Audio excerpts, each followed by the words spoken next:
Anthropology is a very different kind of academic and intellectual enterprise today. What we try to do in our field is understand who human beings are in their own place and time. We try to understand the lived experience, the daily life condition, what people do when they get out of bed in the morning, how they make it through the day, how they make sense out of living. Anthropologists are interested in how human beings are the same and how they're different.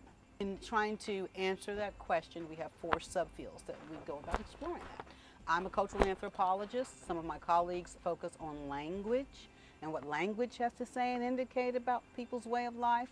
Some folks look at archaeology, and that's a focus on artifacts, and then others are take a biological approach where they look at the body and interaction between humans and the environment. Anthropology allows you to step out of the 9-to-5 conception of the working world. You know, everything you come across, every book you read, every conversation you have, every film you watch, every decree the government calls, you can see it as an intersection or a conjuncture of history, of social factors, of cultural factors, of economic factors, and you can break those down and you learn that the everyday and the common sense isn't the everyday and the common sense. There's specific cultural, socio-cultural, economic and political projects. I guess I've always thought that anthropology should be on the side of the underdog, and I've always worked with people who are very poor.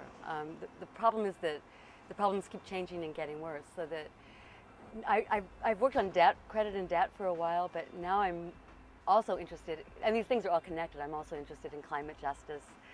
Well, I think race and gender articulate some of the most pressing issues for social justice, not just in Washington, D.C., not just in the United States, but around the world. And in this department, I think we really have the opportunity not to just take these for granted, but to really critically explore how race and gender intersect in particular ways and how they're very culturally specific.